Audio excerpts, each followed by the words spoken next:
So, so that was already happening, and and one study showed a 238% increase in the 3 years prior to COVID of people wanting to evaluate vendors like on their own without talking to salespeople.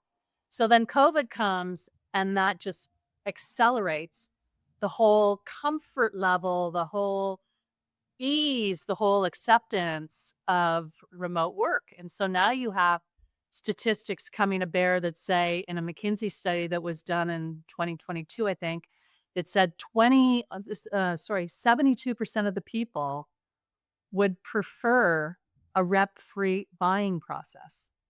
I mean, that's stunning, stunning. So this has really moved since COVID. Yeah, and I would in my own, vendor analysis and buying experience, if I do have to talk to a rep, they better be additive to the experience. Like, I don't want just like a standard pitch. I want it to be like discovery and answering my specific questions and showing me a demo um and if it's just like I have to talk to you to get the information I could get online, then I don't want to do that. So marketing has to close that gap quite a bit.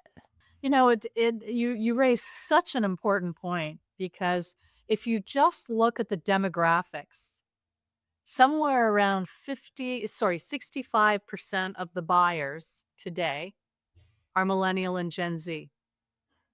Millennial and Gen Z don't pick up the phone to call and have a human conversation.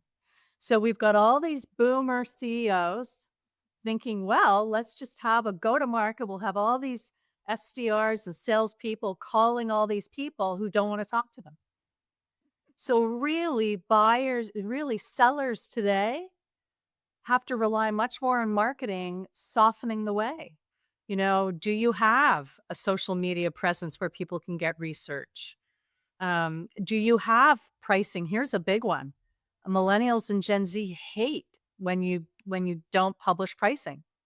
They want full transparency. And CEOs will always say to me, "Yeah, but I don't want my competitors to see my pricing." You can be mystery shopped pretty easily. Yeah. I'm sure they already know that. And there was a study done by Trustpilot that said, what are the irritants? What are the top three things that people, will be pushed away from a company? And one of them was pricing not available. Two is timeline, like get back to me. When I want something, I want that information. I want that data. And thirdly, you better really have just to your earlier point, a competent person because I've done so much research to get where I am. My questions are not, how does it work? My questions are much more deep than that.